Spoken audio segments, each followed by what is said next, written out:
You are listening to the Paranormal Chronicles radio show. Here is your host, paranormal researcher and author of the best-selling A Most Haunted House, Gavin Lee Davis.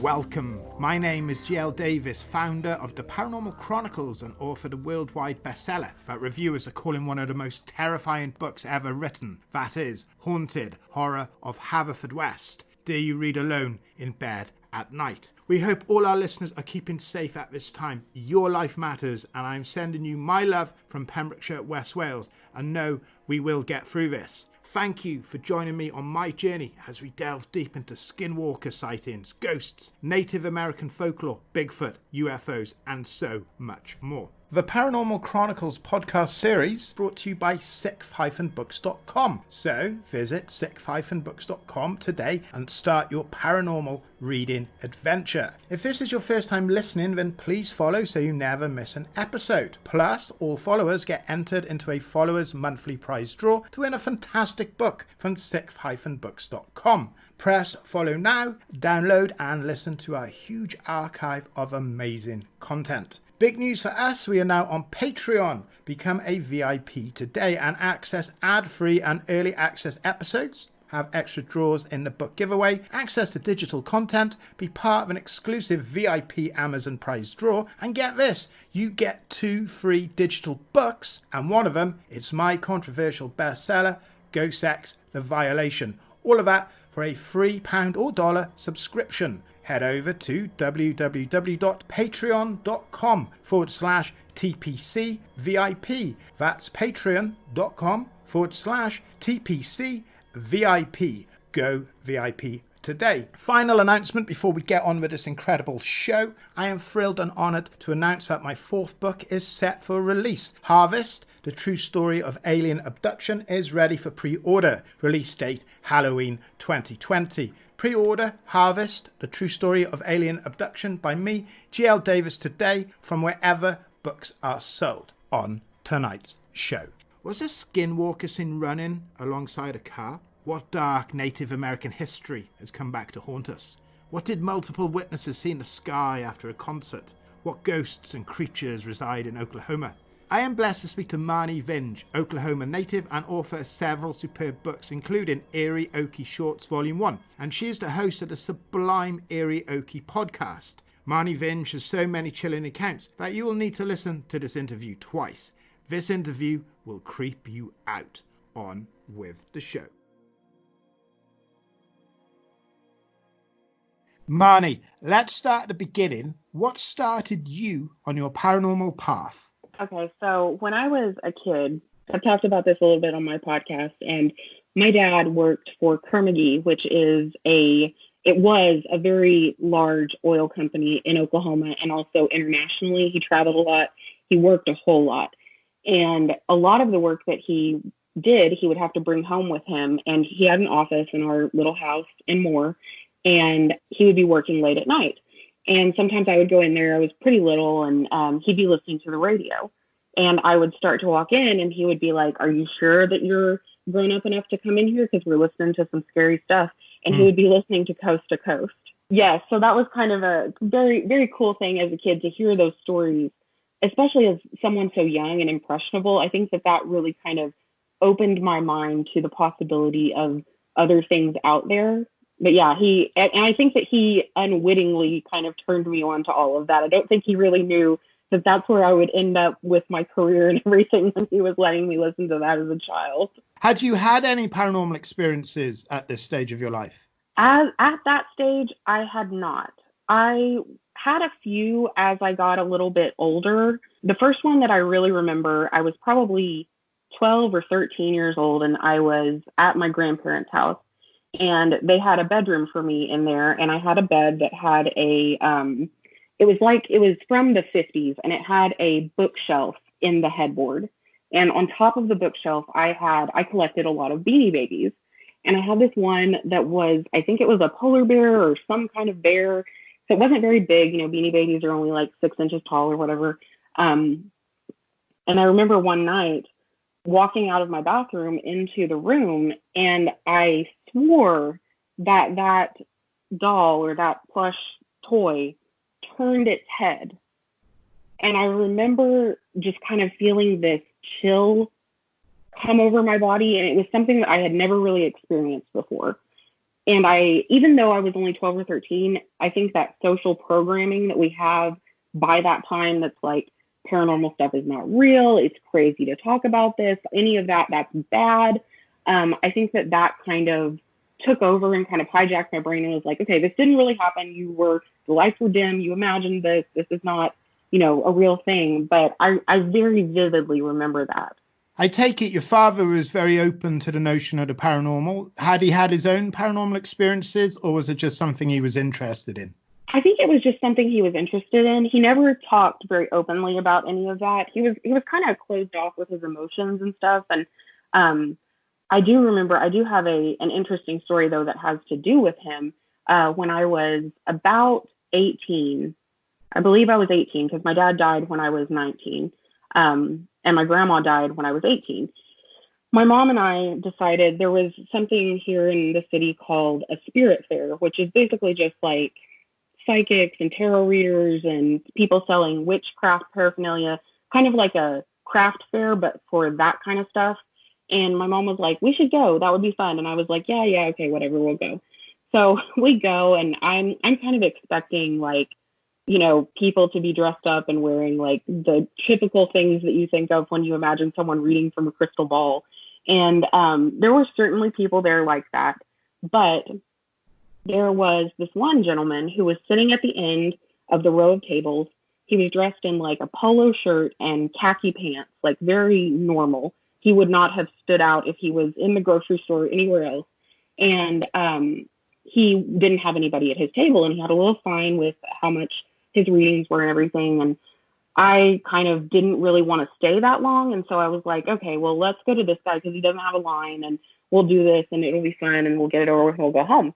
And so we go up to him, and we pay and everything. My mom's standing behind me, and I sit down, and he starts reading for me, and he gets a lot of things right, like very spot on about my relationships with my parents and all this stuff, and that my cousin at the time was in the ICU, all of that, which that was really, really shocking to me that he knew my cousin was in the ICU. And he knew some details about that, blah, blah, blah. So we go on with the reading, and then he says something about my grandma who had just passed. And so I was like, okay, that's pretty cool. But then I was like, well, a lot of people have dead grandmothers, like that's probably something that anyone who was wanting to pretend to be a psychic could pick up on just by virtue of your age. And so I kind of dismissed that. And then we get to the end, and he says, so there's another child, right? You have a sibling.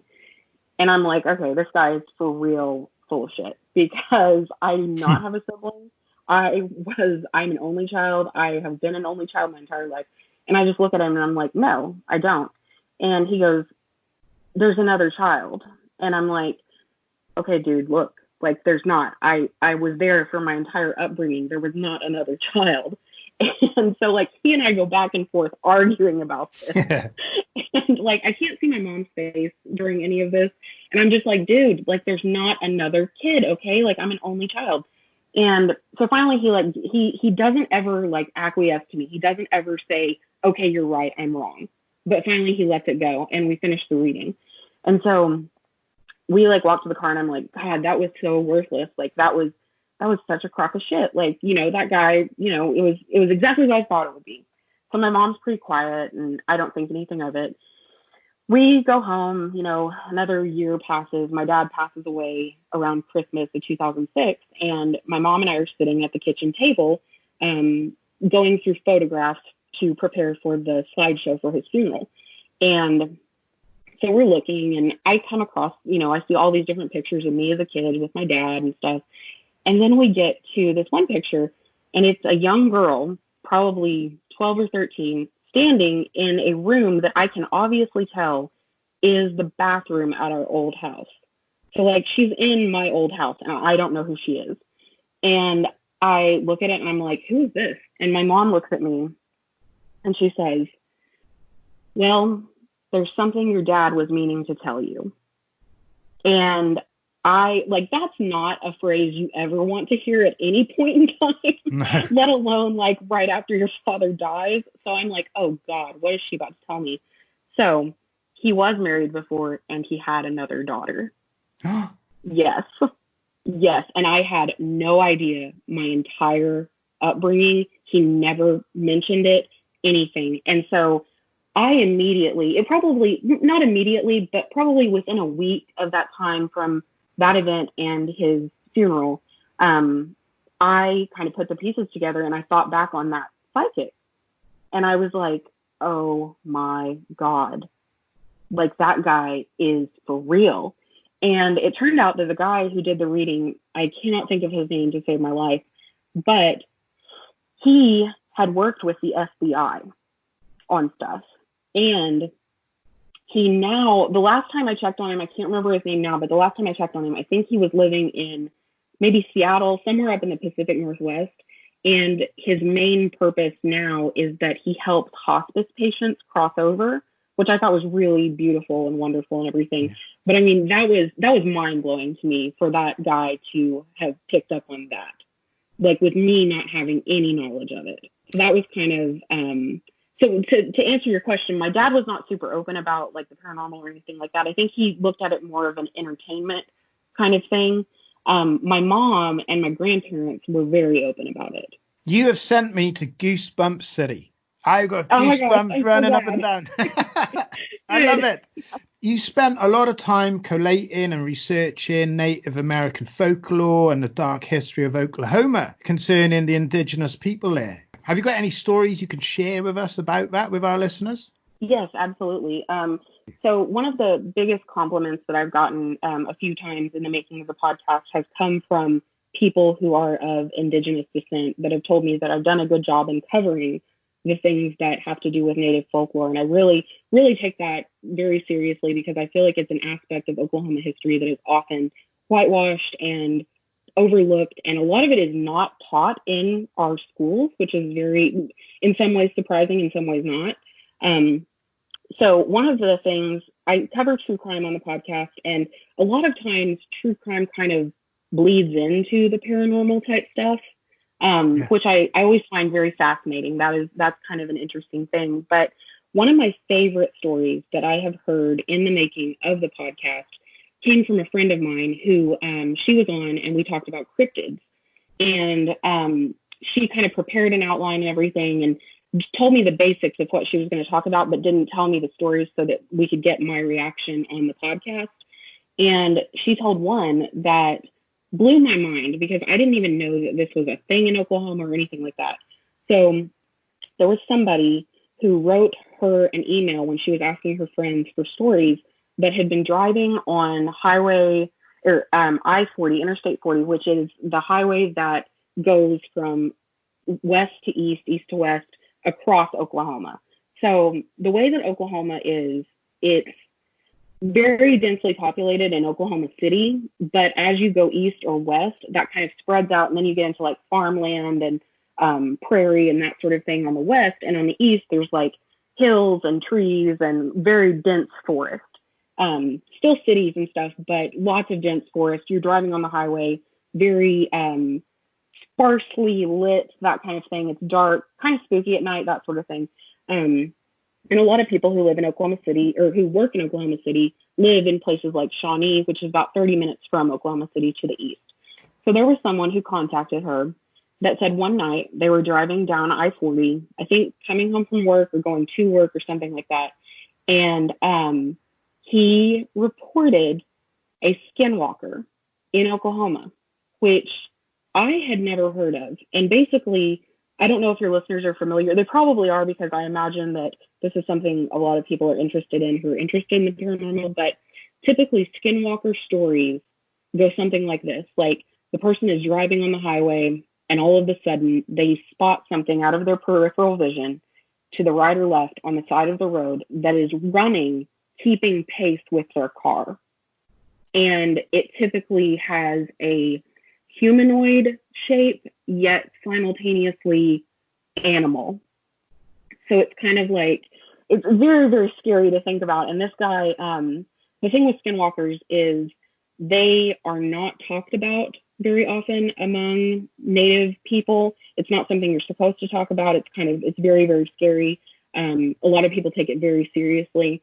And this guy saw one out the side view of his car, and it kept pace with him. It growled at him. It was textbook, the kind of experience that people usually have in the Southwest part of the nation. And so that was very, very interesting to me that happened in Oklahoma. And another, this is kind of a fun story. So there is it's fun and it's also dark, but there is a place down a little bit southeast of where I live. I live in the middle of the state, and it is called Sacred Heart Mission. And it was a Catholic mission that had an Indian boarding school. So the Indian boarding schools, if you ask the Catholic Church about them, their view of that is a lot different than many people's, because the basic purpose of them was to kill the Native American culture, basically. They took the kids into the schools. They made them give up their native names. They gave them American or English names. They forbid them from speaking their language, things like that. Did everything they could to kill that culture. And a lot of the places were not known for being not good places. I mean, they were known for abuse and things like that. And I don't know of any actual accounts of abuse at Sacred Heart, but it was a boarding school. And that place has come to be kind of an urban legend in that part of the state. Like, kids will go there at night looking for spooky stuff, like wanting to hear voices. The reports that people have of that area are, if you go back to the old mission, which has like a couple of cemeteries, one for nuns and one for the brothers, and they say that you can see ghosts, you can see lights, you can hear voices, all kinds of stuff. This incredible interview continues after these important messages. Is the poltergeist syndrome the only type of paranormal phenomena that can really be proven? Read Poltergeist, a new investigation into destructive haunting today. Available on e-reader and wherever books are sold. Visit www.sixth-books.com for more information. Become the alchemist of your world. In The Secret of the Alchemist, Colm Holland reveals how you can discover the power to miraculously change the world around you beyond all recognition and for the better. Colm will tell you the story of his encounter with Paulo Coelho and his best-selling book, The Alchemist, and how discovering the secret gave him the insights to achieve true empowerment in his life, and how you can too. Read The Secret of the Alchemist today, available from wherever books are sold. Visit www.o-books.com to learn how you too can become the alchemist of your life.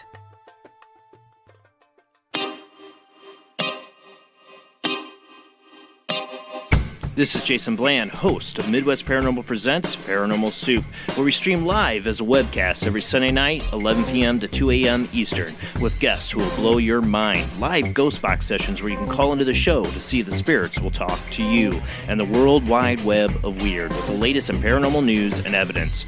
We're bringing the weird every Sunday night, 11 p.m. to 2 a.m. Eastern on our Facebook page and YouTube channel. Don't forget to follow and subscribe.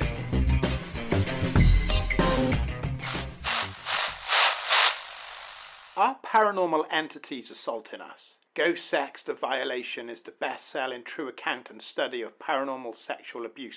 Ghost Sex to Violation by G L Davies is available on Kindle and through Amazon. Pray this never happens to you.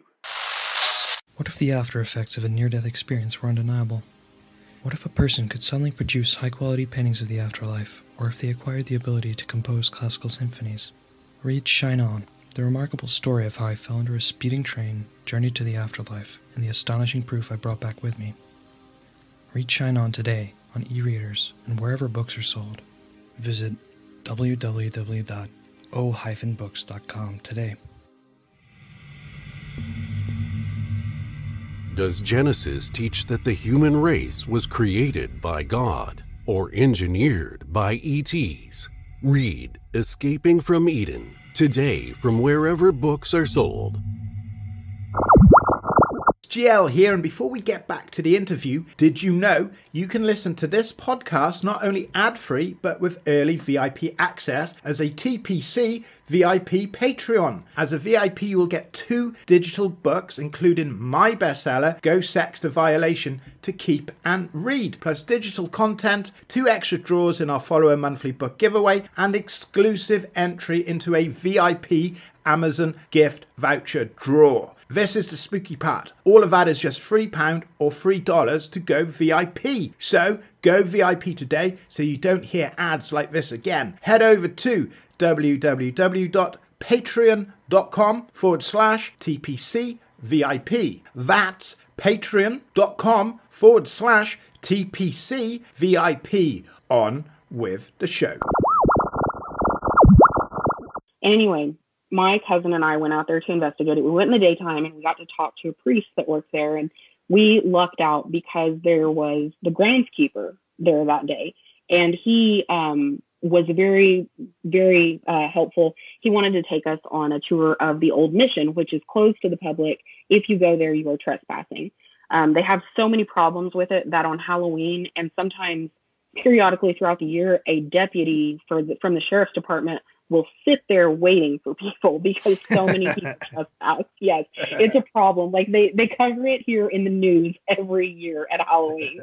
So they really don't like it, because people, they live out there, and so it's very disturbing to them for people to be out there trespassing, all that. And they're happy to give tours, but he took us back, and so he starts telling us about all the different things that have gone on there. And I asked him a little bit about the hauntings, and he says that back in the 50s, when that kind of got started, there was a particular brother who lived there who thought it was very entertaining that people thought the place was haunted. So he would dress up like a ghost and wait for the teenagers, which probably served only to stoke the fires of that urban legend and make it more popular.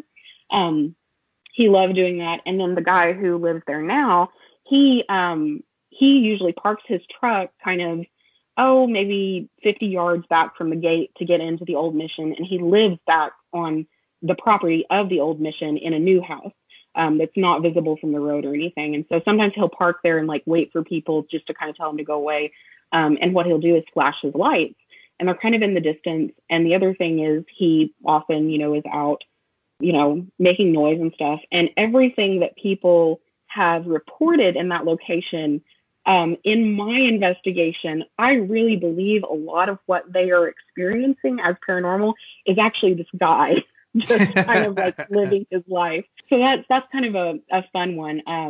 There's a lot of Native American history tied up in that too. And another thing about Native stuff here is, I don't know if you're familiar with the Osage murders. Okay, so back in I want to say it was the 20s, that might be wrong. Anyone can feel free to correct me. There was kind of an oil boom and all this stuff going on. And by virtue of the fact of where the land was that had the oil, a lot of Native Americans got very rich, very, very rich. And there were a lot of white people who did not like that and started systematically murdering these Native Americans. And one of those stories, this is probably one of my favorite ghost stories in Oklahoma, and I also had a paranormal experience here. There's a place called the Grisso Mansion. And basically the story of that place, there was a very young Native girl who was in possession of a lot of land and a lot of money. And a man married her, Mr. Grisso, I believe it was Doc Grisso, because he was the coroner of that area and the pharmacist, which will come into play. So he married her. She was very, very, very young, probably way too young to get married. Then she died, and he ruled as the coroner that it was natural causes. And so he got all of her land, all that good stuff. And the Grisso Mansion that is there now, I believe it's closed now. It used to be open. I've been there. It is reportedly haunted from a lot of that strife and those sorts of things. And one of the women, I'm not sure that it's his first wife, it might be his second wife, is supposed to haunt the place. And I kind of had an experience there when I went there for my birthday. It was one of the only times that I have been in a haunted location and had that feeling that something was next to me. Like the hair on the back of my neck stood up. And I absolutely, like, even talking about it right now, I can feel it again. Like there was absolutely the feeling of a presence. And I remember looking at my cousin and I said, "Do you feel that?" And she was like, "Yeah, I do." And we were standing in this little alcove off of the wife's bedroom that was known for being a place where people from the street would see her in that window. So it was very, very interesting. It was the only experience I had the whole time I was there, but it was very distinct and strong. And I mean, I'll never forget it. So yeah. But yeah, There's lots of Native American folklore, lots of true crime tied up in that too. And one of the things that we're experiencing now is Native American women go missing and are murdered at a higher rate than white women in Oklahoma. So that's kind of a thing that we're dealing with now. And I want to cover that on the podcast and everything. So I'm kind of trying to gather information about that. But yeah, there is a wealth of folklore that is wonderful and very interesting. So much fun and just culturally vibrant. I love it so much. I would have been happy to let you go all night long. I was there. I had goosebumps. I was engaged. That is incredible. You are listening to Marnie Vinge, okay? She has millions of these stories, accounts, histories, experiences, right? She's got them in her books, the Eerie Okie Short Reads, Volume 1. She's got them on her podcast, the Eerie Okie Podcast. Now, I don't need to give any spoilers. These Native American women that are being murdered or going missing, do you think that's something to do with the material world or something to do with the paranormal world? I think because of some accounts from friends that I have personally who are Native, that have had kind of close brushes with this, I think a lot of it probably is true crime, like the natural, not supernatural kind of stuff, which unfortunately, I mean, I almost wish that it wasn't, like that it was the other way, but yeah. Terrifying nonetheless. Now, a little bird told me you have a connection to Joey Exotic, the Tiger King. True. What's going on there? He gets everywhere. Oh my gosh. Okay. So Joe Exotic in Oklahoma, he is kind of a joke. I mean, he's always been around. Everybody knows who he is, but he's kind of like this really, flamboyant showman, kind of known for being a con artist type person, that sort of thing. Nobody really takes him that seriously here. So when Tiger King became a thing, it was kind of, a lot of people were joking, saying things like, "Well, I'm not from that Oklahoma. I'm from this Oklahoma," and whatever. And I'm like, "Oh, no. Don't pretend. You are definitely from the same Oklahoma that Joe Exotic is from." And anyway, so one of my friends who I have known since we were in 7th grade, Jay Sheldon, who is a very gifted filmmaker. He's actually won an Emmy for one of his documentaries. And he, when he was just first getting started, probably about the time when we started college, and you're chasing that dream, you're really hungry, you're willing to take on anything, you'll take the crap work that other more seasoned people will not take, you're looking for an opportunity. He got on Craigslist one day, and this was right around the time that Joe Exotic started his, I think it's joeexotic.tv was what it was. I don't think it's there anymore. I'm not sure. But he kind of had his own television program where he would rant and rave mainly about Carol Baskin and other things and his presidential ambitions, all of that good stuff. And Jay, my friend, got on Craigslist one day and he was looking for work, trying to get started as a filmmaker. And he sees this post and it says, blah, blah, blah. I need somebody that can run a studio. It can do this, can do that, blah, blah, blah. Contact such and such. It was Joe Exotic. And Jay very nearly ended up with that job. So I like to tease him about that because I often tell him, he could have ended up as one of Joe Exotic's husbands because he would have been in the right age group. And, I think Joe would have loved him. So it's very funny. And I think, I have friends that have had encounters with him, and it's just weird to think that the entire world has now seen this one man from Oklahoma, and now they all think that this is, who we are or whatever. But it is, I watched Tiger King. I binged it all in one sitting. I loved it. It was such a train wreck. So much fun to watch. Perfect quarantine material. I've got another tiger story from Oklahoma that this is kind of, it's not really paranormal, but it's kind of funny. And everybody after Tiger King came out, everybody who lives here was kind of joking, like, you know, everybody in the world thinks that Tiger King is so crazy. Wait until they hear about the tiger-nado that happened. So we have tornadoes here, really, really bad tornadoes. You know, the last really bad one was May 20th of 2013. And I believe it was either 2013 or maybe a couple years after there was another one, but not like super, super bad. But this particular tornado hit another private zoo. And when it hit that zoo, the tigers got out. So, yes. So for a couple days, there were tigers roaming Tuttle, Oklahoma. So that was lots of fun. And it was right around the time that Sharknado was really popular. So everybody was like, in Oklahoma, it's the Tiger-nado. The Eerie Okie podcast, absolutely superb. I was binging it yesterday, talking about binge listening. That was absolutely superb. I was enjoying it so much. What's the favorite thing you've covered on the podcast? Gosh, my favorite thing I've covered. This might also tie into like a cool kind of thing that has happened on the podcast. So back last summer, I got the opportunity to go interview Becky Luker at the Stone Lion Inn. And the Stone Lion Inn is probably the most famous haunted location in Oklahoma. It's been featured on, I believe, Ghost Hunters and Ghost Adventures. They've both investigated it. And I believe that several other paranormal groups have investigated there that are not on television, stuff like that. It's a really cool place. It's a bed and breakfast. It's been there for 100 years. It's only had 3 owners in that 100 years, and one of them is Becky. So I believe Becky, she bought it in 1986, and she had moved from Santa Fe, New Mexico to here to start a new life. She'd just gotten divorced, and she was going to buy a place in, I believe, Arkansas or Missouri, and ended up not purchasing that place, ended up coming to Oklahoma, turned it into a bed and breakfast. The place used to be it was a private home, and then it was a funeral home. So when I went to interview her there, I had never been there before. It's a really cool historic home. And the room that we sat in was actually the room that they used for visitations during the era that it was a funeral home.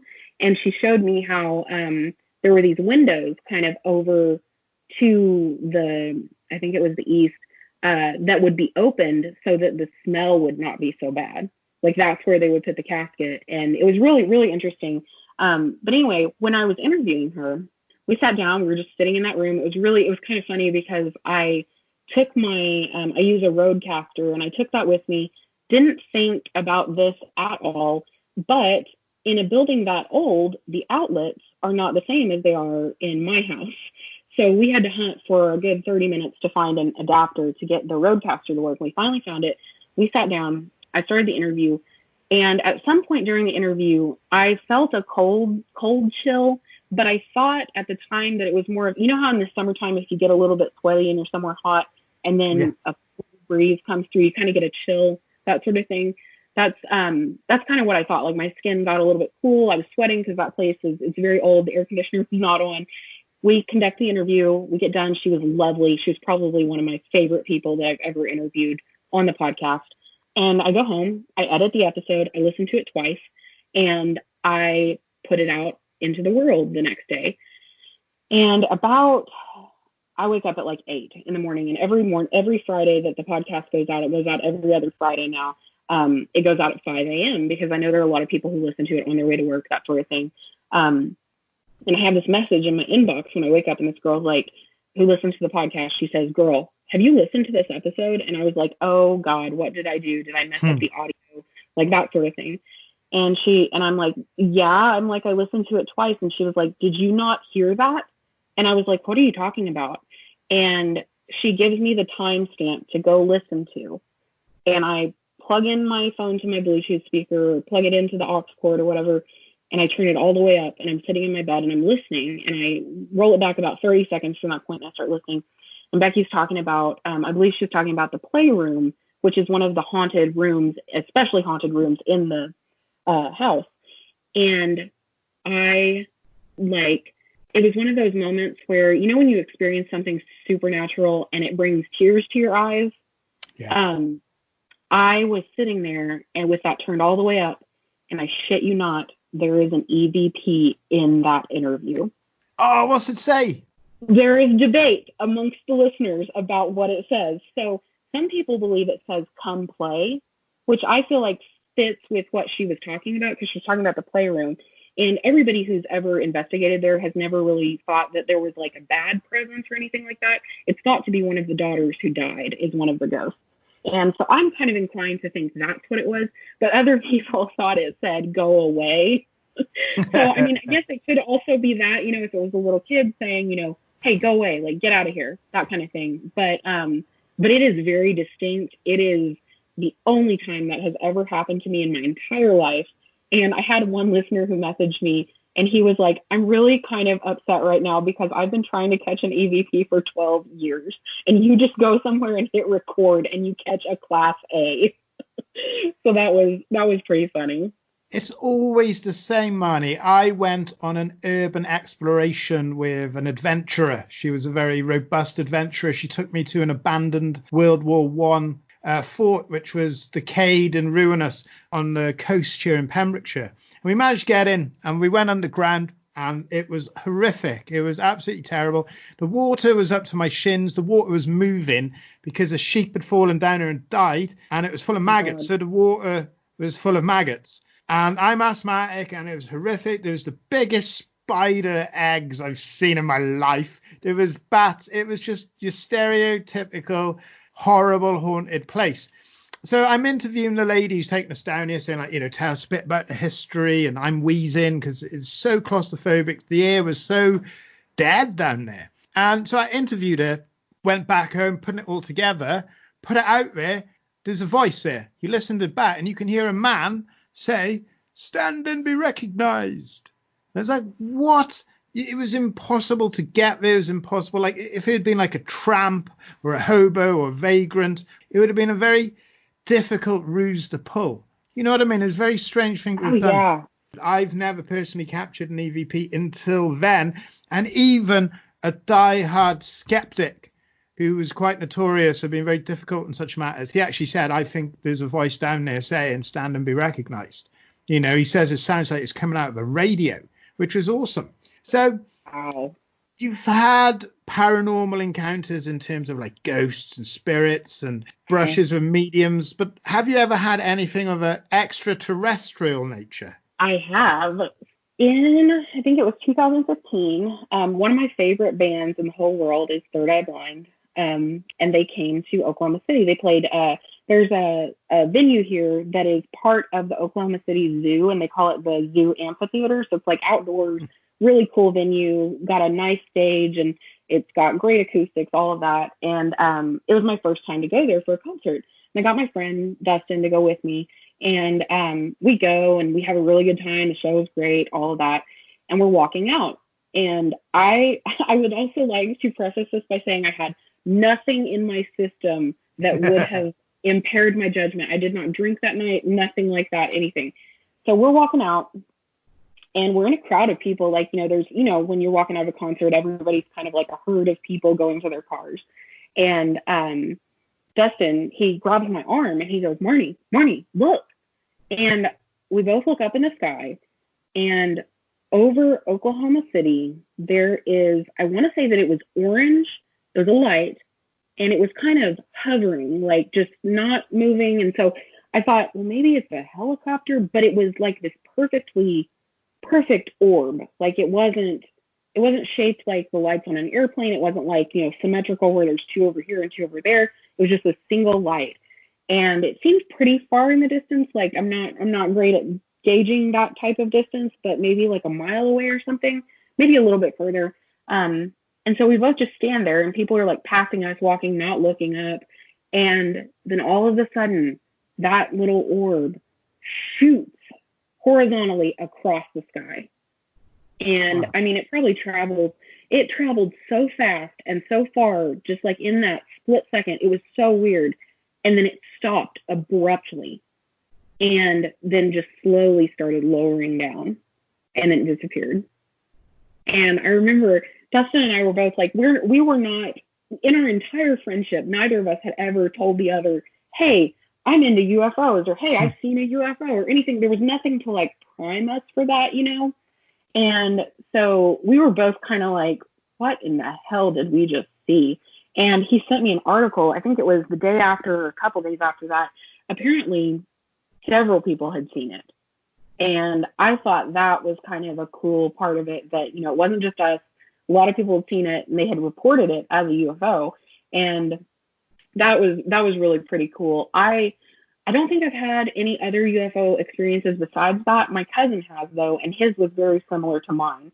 He was outdoors in his mom's hot tub one night, looked up, and saw the same kind of thing, but what he saw was cigar-shaped, and it traveled real fast across the sky and stopped and then disappeared. So very interesting what they might be looking out at about Oklahoma. I think is phenomenal, full stop. Your experience, it falls into a pattern of what other people have been seeing regularly for decades, if not further. And I'm very passionate on the subject. I won't go into it tonight. That's a discussion for another time, but I'm very passionate about what is happening to our planet and what aliens may or may not be actually doing to us. And that's something I go into depth in my new book, Harvest, a True Story of Alien Abduction. But, you know, hopefully the ones you saw are nice, and at least they didn't take you and Dustin away and do horrible things to you. That's right, yes. Yes, thank goodness. Wake up in the morning and go, whoa, Dustin, what did we do? You know. Yeah, exactly. Oh, my gosh. Just as an aside, what do you think? Do you think it's military? Do you think it's aliens? Do you think it's a natural phenomenon? I think there are definitely, like, some of it might be military, kind of like, I wonder a lot about like the reverse engineering of the technology, that kind of stuff. I think that might be the military experimenting with it. But I think there are definitely cases where that is not an adequate explanation of what someone saw. Especially like, have you looked into Skinwalker Ranch or anything like that? Yeah, well, funny enough, Willie Miranda, who was on the show before you, when we're talking COVIDs, cryptids and conspiracies, he was talking about the Skinwalker Ranch, and he believes that, like what we were discussing before we started recording, that at Skinwalker Ranch, there might be a tear in the fabric between our reality and possibly another dimension, because... Oh, yeah. Yeah. That book absolutely blew my mind. Like, it was so weird. Like, everything that family experienced and what the researchers experienced, it was so bizarre. Do you have Bigfoot-like creatures in Oklahoma? Oh, yes. So Bigfoot, mostly when people think about, like, Sasquatch in America, they think Pacific Northwest. They think, you know, the Patterson-Gimlin film, California, that sort of thing. Bigfoot is a huge deal in Oklahoma. Like, huge. There is a Bigfoot festival here every year, which I have actually attended. It's very, very fun, very like family oriented, lots of fun. One of the things I thought was interesting about it is that there would be booths set up next to each other, and there would be like one that's all about like cryptids and Bigfoot, and then right next to it would be someone like raising money for their church choir.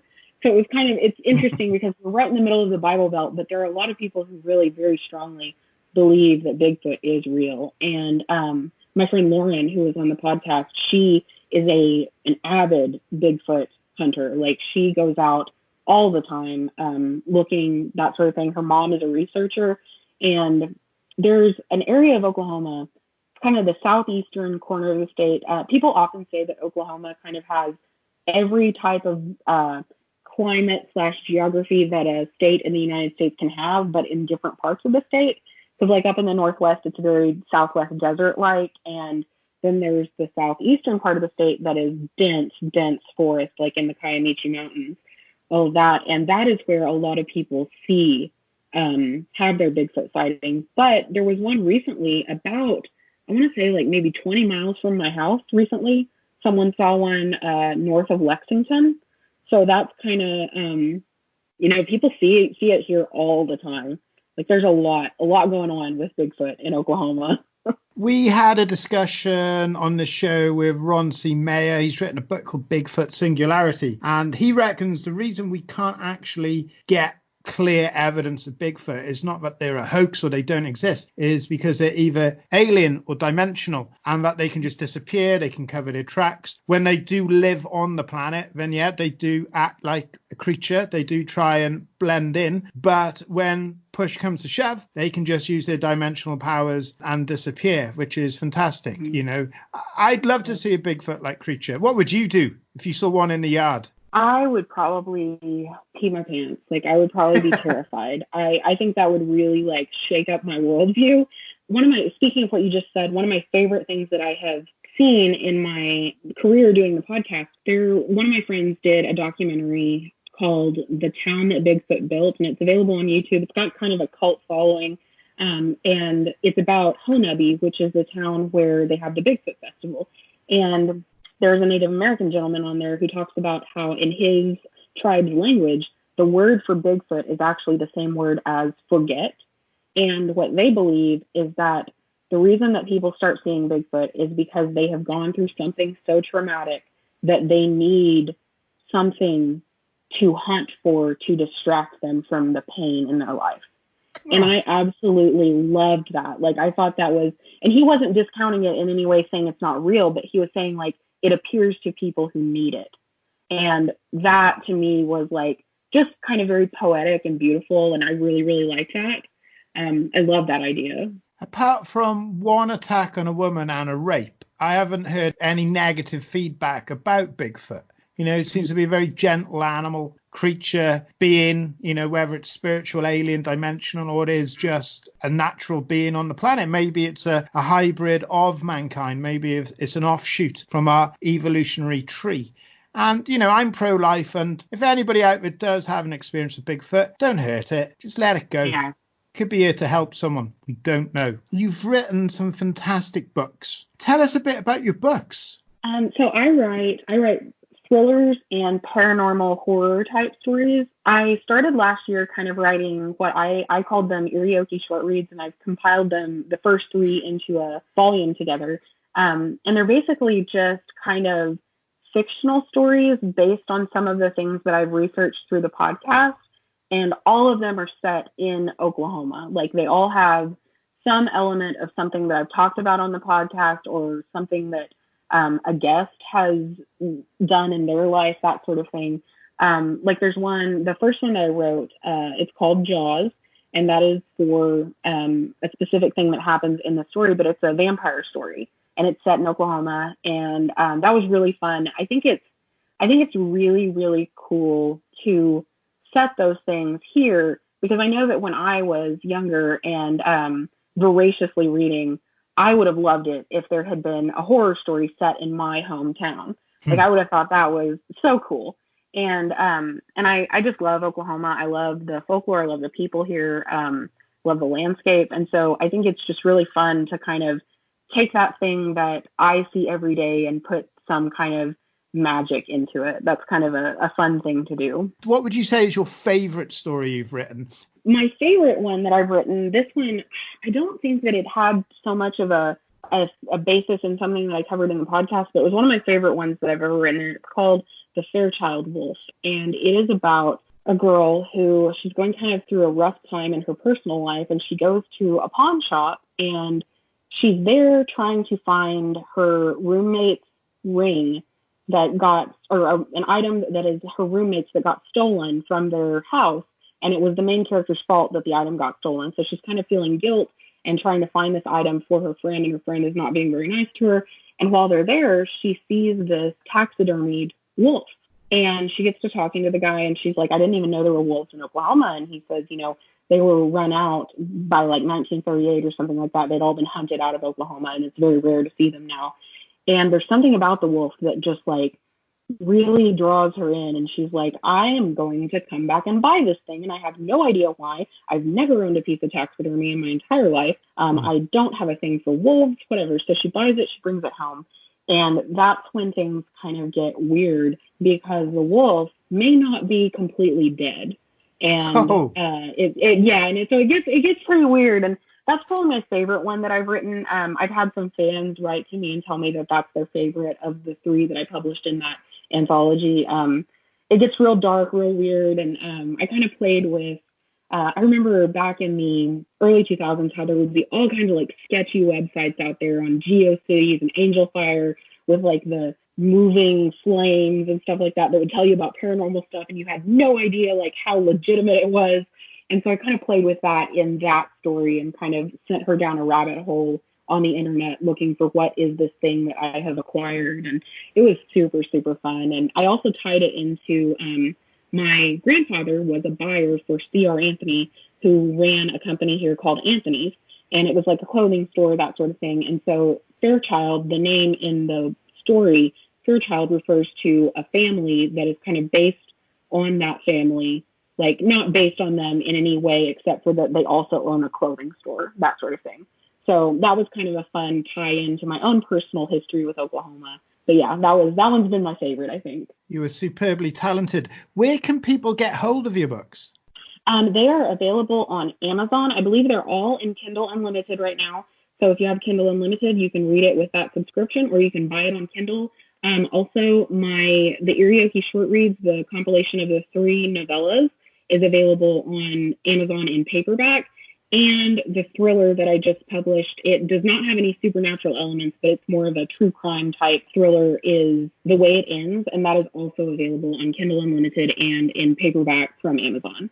So that's The Way It Ends is available on Amazon, Kindle, and Eerie Okie Short Reads Volume 1, which is all your stories in one volume. Yes, it is those 3 first novellas that I wrote. Well, listeners, we're in lockdown at time of recording. Hopefully, you might be listening to this in the future, going, lockdown? What was that? Never heard of it. What are they on about? Tiger King lockdown. These people must be on magic mushrooms. What are they on about? And I sincerely hope you are living in a time in the future where you're like, whoa, what's this lockdown Tiger King stuff, right? What those people are, our ancestors were insane. But if you are kind of a bit more contemporary to that, and you are stuck at home and maybe you're not commuting to work and you're sitting in the garden or sat at home and you're thinking, do you know what, I'm going to read a book. Go out and read Eerie Okie Short Reads Volume 1 and The Way It Is by Marnie Vinge. She's an incredible writer. You've heard her tonight. She brings these stories to life. Imagine what her writing is like. And also your podcast. You've got this incredible podcast. Can you direct people to that? Because what I recommend is as soon as this interview's over, go and listen to some more Marnie. So Marnie,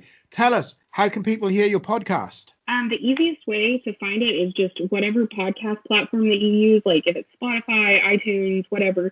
I believe it's on like several others like Stitcher and all that. Just search Eerie Okie and it'll be the first thing that pops up. Also, you can just go to anchor.fm/Eerie Okie if you want to do it on your browser. So Eerie, is that EERIEOKIE? Yes, it's EERIEOKIE. Eerie Okie. So go out and listen to the podcast. I was looking, you've got like 50, 60 episodes, and every one of them I've listened to is superb. People are going to be out there going, I want to get this lady on our podcast. I want to publish her books. I want to find out more. How can people contact you, Marnie? The easiest way is Eerie Okie Podcast @gmail.com. And I found you on Facebook as well, Eerie Okie. Yes.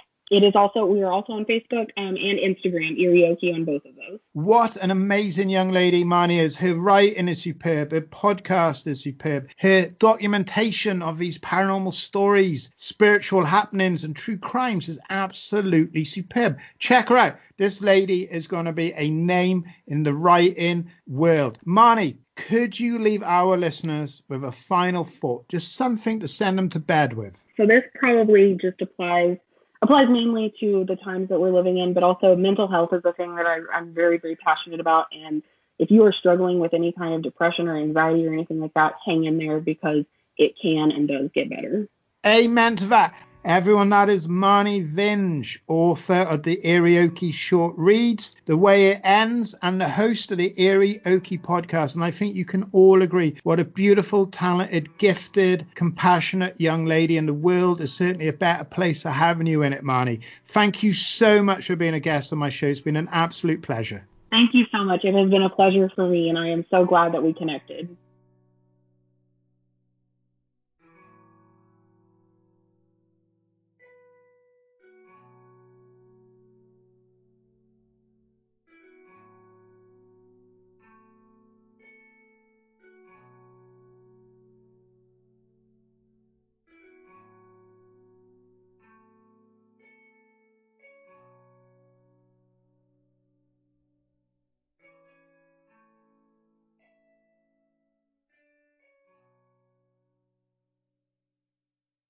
This incredible interview continues after these important messages.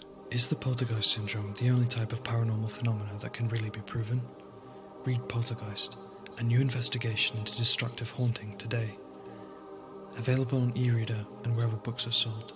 Visit www.sixth-books.com for more information. Become the alchemist of your world. In The Secret of the Alchemist, Colm Holland reveals how you can discover the power to miraculously change the world around you beyond all recognition and for the better. Colm will tell you the story of his encounter with Paulo Coelho and his best-selling book, The Alchemist, and how discovering the secret gave him the insights to achieve true empowerment in his life, and how you can too. Read The Secret of the Alchemist today, available from wherever books are sold. Visit www.o-books.com to learn how you too can become the alchemist of your life.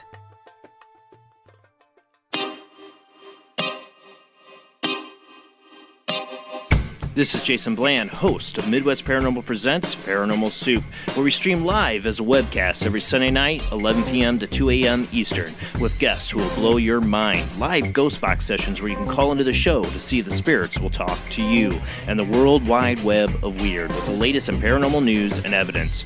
We're bringing the weird every Sunday night, 11 p.m. to 2 a.m. Eastern on our Facebook page and YouTube channel. Don't forget to follow and subscribe.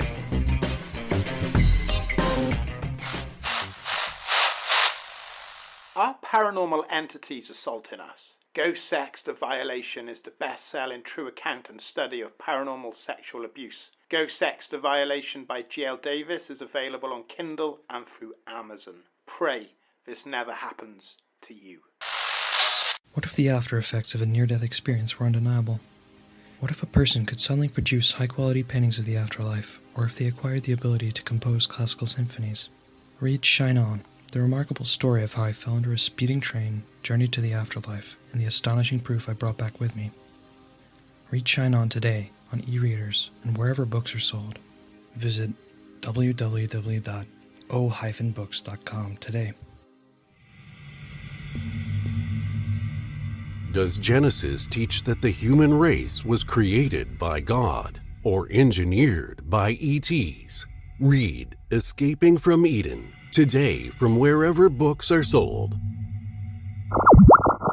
GL here, and before we get back to the interview, did you know you can listen to this podcast not only ad-free but with early VIP access as a TPC VIP Patreon. As a VIP, you will get 2 digital books, including my bestseller, Ghost Sex to Violation, to keep and read, plus digital content, 2 extra draws in our follower monthly book giveaway, and exclusive entry into a VIP Amazon gift voucher draw. This is the spooky part. All of that is just £3 or $3 to go VIP. So go VIP today so you don't hear ads like this again. Head over to www.patreon.com/TPC VIP. That's patreon.com/TPC VIP. On with the show.